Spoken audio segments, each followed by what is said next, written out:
let me tell you honestly, how would you feel if you had to sell sex? Your sex? What if people pay me money for sex? No, honestly. I mean, I know. Like, I always be there you every think it's so day. cool. I was Yeah, right. Wuz Eem Da Shootah.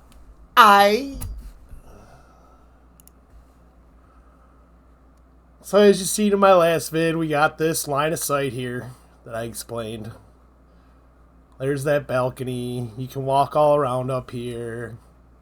And what did I say? I'm looking for somebody standing right in this area that's right in line of sight with this, with a big obscene camera setup, right? Like, who's up here with their little coil accelerator?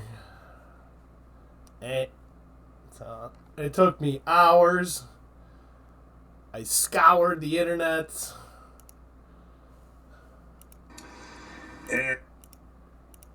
And anybody. I was trying to find any footage of a cameraman over there. Right here. Shooter's right here. This is where I think the real shooter is, right here, right? So I'm looking for a guy with a camera set up right here. Hours.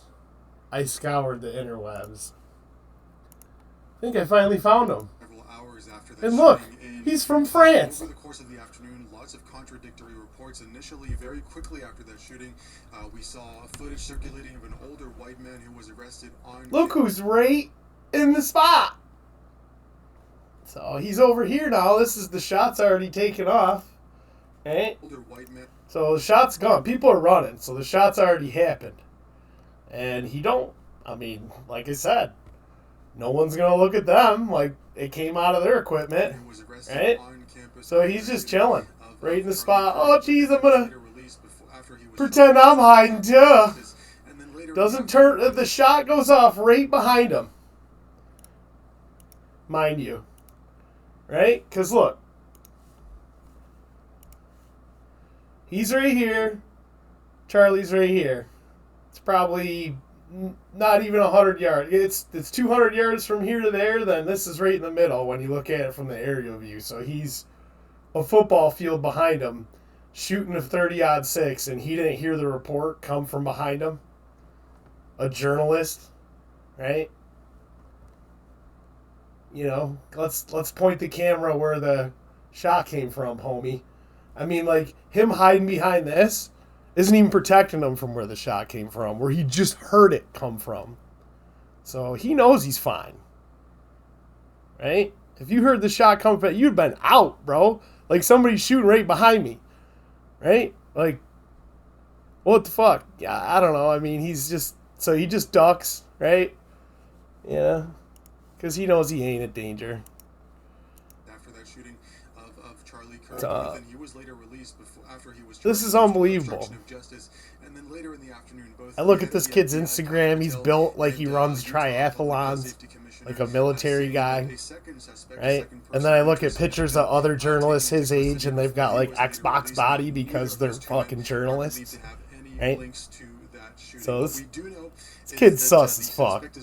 You know, maybe he'll come take. I don't know. I'm just blowing shit here. They know accusations. It's just allegedly. I got my tinfoil on, right? This kid's just walking around. This is right after the shooting. They've cleared everything. These are all cops down here. He's doing whatever the fuck he wants. Bureau of Alcohol, Tobacco, and Firearms and the FBI have been on campus for several hours. Now in a minute, he's going to show you the shot. Right in our face. This is how bold these people are. This is how, you know, like, confident they are. They're not getting caught because, you know, that's who's doing this is who's going to prosecute them. So this is all just theater. So he knows he's not getting caught. People, if they've seen or heard anything, but it looks like wham. He's right on that balcony now. Look at that shot. And that cop's like, what the fuck are you doing up there, boy? Right? Because he's looking up right now and he's realized, ding! This cop's like, oh shit. That's like a perfectly lined up, like where that guy's standing with that camera is like could be the shot, right? So he's standing like right here, just like I thought, looking right directly down the middle of this line right there, because there's the apex. So probably like right here he's standing. So he went back up there after the fact to stand right where they were just to make sure. It's like when people show up somewhere where they just rob something, like one of them will show up just to see what people are talking about, or if there's an issue, or if anybody's even looking at this spot, right? So just right in our face, man. This kid's... I was so pissed off when I found this, to be honest with you. And the fact that it was France, too. I mean, do I really have to get into why they would have took the contract? I mean, of all the different operators out there that, quote-unquote, well, I'll use the word allegiance loosely, that claim allegiance to their home country, who would have acted on a contract? Say just some private actor threw out $30 million to make this happen, right? Just floated it. What type of government spook people? Which country would have picked up on this? Who's been feeling slighted by someone that's really close to this guy, and you could hurt them really bad by taking him out, right? So she got what she wanted. She hurt the guy that really loved Charlie and gets to watch her be in pain. So, you know, when I saw it was France, it really scared the shit out of me, because then I was like, wow. Yeah. Everybody was paid to just kind of stand down that day. They were doing trainings, and it's just, I'm ashamed. I really am. You know? This is the kid's team, right? So, you know, it's like Mission Impossible, right? Dun dun dun dun dun dun dun dun dun. Right, this guy speaks like 5 languages, 3 different countries. I mean, look at his Instagram. He's ripped. He looks like a military guy. This guy I'm not so sure about. He's not like none of these people. This guy was in Jerusalem for a long time. Cairo. I mean, we all know what, you know. Staying in Jerusalem for a couple years will do to a person, right? So I'm sure he's got a dual passport or dual citizenship. I mean, basically all these people have a ton of money and live like very lavishly in like LA, where it's like super expensive. So like that's, I mean, you know, journalist money. Okay. You know, that's, yeah. What do journalists get recruited for all the time? You know. Yes, journalists has been historically been used as covert agents, informants, assets by mad agencies, right? Mockingbird.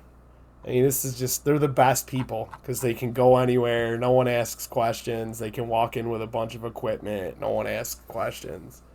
They can be in the middle of everything. All these important, you know, life-changing events for different countries. I don't need to belabor it anymore. This is what they do. You know, and then I said in my first vid, this all lines up with the TikTok deal. That's what this is all about. China wanted Charlie taken out before they signed the TikTok deal. He was over there right before the shooting, pissing all over Xi and the CCP in his territory. Right at the same time, our intelligence agencies in the West and in America specifically really wanted the TikTok algorithm so they could start controlling the narrative there. And this deal's been trying to get through forever. And, you know, what's in the news cycle right around the same week or within a week of when Charlie's getting shot, you know, just to blow smoke around any big money transfers that might go through after the job gets done. Here's Larry Ellison. September. Oh, I'm going to donate all my money. You know, so all these giant deposits to all these places, I'm just donating. You know, so you can bet your butt that he moved some money with this little narrative. Right? Like, maybe to, like, you know, Larry was working with the U.S. intel to make this deal go through, so our government was basically, like, lucrative in some private market deal. It's just disgusting. We shouldn't ever be getting involved in this stuff, so we can make some other person rich. Right? The president's making phone calls, our intel agencies are leveraging people. Like, we literally are, like, using the government, even in the presidential level, to do business deals. It's disgusting. This country is completely lost its way. Like, private business deals should be done privately. Period. You shouldn't be getting, like, billable hours from the government and their agencies to help this happen. The taxpayers, you know, whatever. Do we all get a fucking dividend from TikTok? I doubt it. Anyways, oh, look! Right around the same September 23rd, I'm going to give all my money away. Very next day, bam. USAID hands over $30 million to this fucking place. The SIDI, FEF fund. It's basically like this giant French slush fund that they're using to just push DEI bullshit in Africa, right? So, I mean, you think they're really watching this stuff over there? That's, you know, it's absolutely ridiculous. You can look into this organization. It's pretty stinky, you know. So, they're moving lots of money. What's this one? Who's that? I swear I've seen that name before.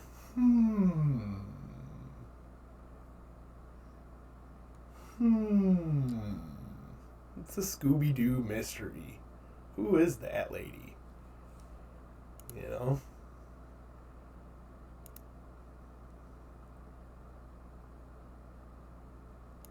Is she friends with this guy? Why would that be? Strange. Yeah.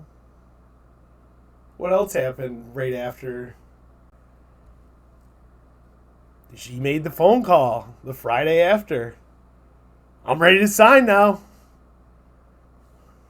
A great call with President Xi, and as you know, he approved the... Xi was floundering for months. Not sure, yeah. TikTok deal. I'm ready to sign now. We're in the process. We have some great investors, some of the biggest in the world, American investors. Great. The fact that our government's being used to do business deals is just disgusting to me.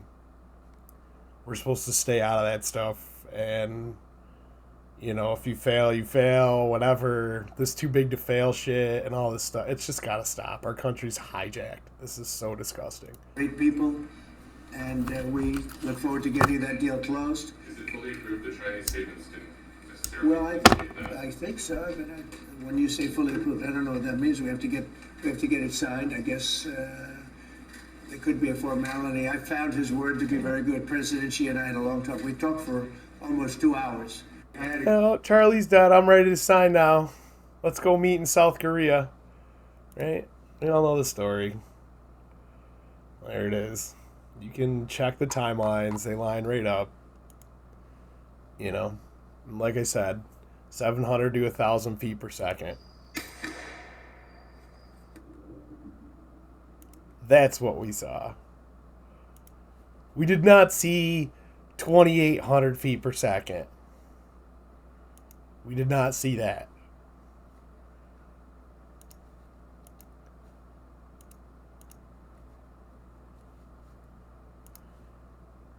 Again. we saw around 1,000 feet per second just slide in there. We did not see 2,800 feet per second and a giant pressure wave, hydrostatic wave. We did not see that. And that's lashed to the table, right? With that big strap, right? So do I need to show the pressure wave again? Let's do that.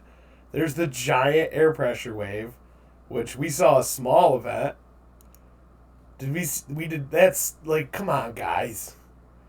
Like, look at that. Look at that bubble. Like, we went over this on my other one. There's just no way. There's just no way his head would have been clean off. It was not traveling that speed.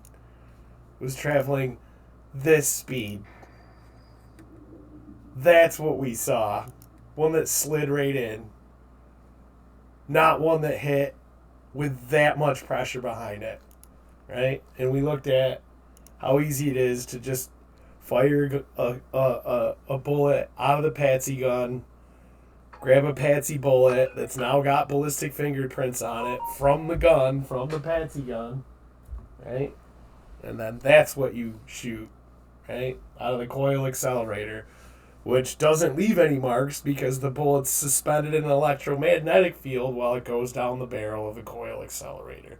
And you can even impart spin on it with that electromagnetic force too, right? So they've even got these, the one that we went over yesterday, the consumer approved one that does the 150 feet per second. Well, the new one's 250, right? And they're already coming out with that. So you don't think the military has ones that can shoot 1,000 or dial into whatever they want that's hooked into an imaging optic that like compensates for windage, calculates the distance, and puts a laser right where it needs to be and right where you want it? I mean, they could have set that thing up perfect for that exact shot. They knew where they were going to shot from.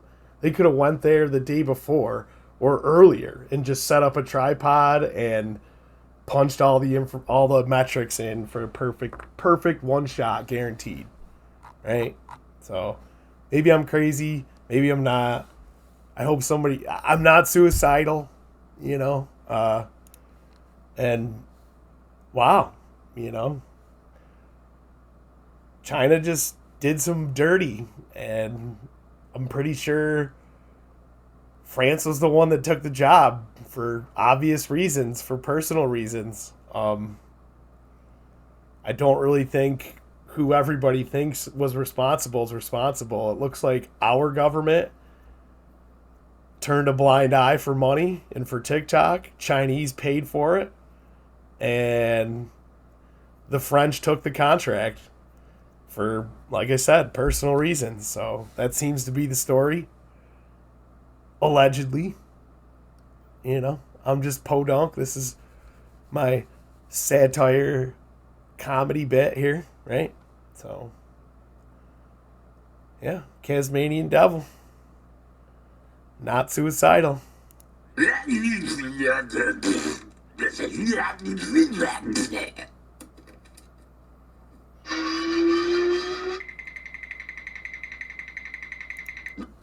Take care, everybody.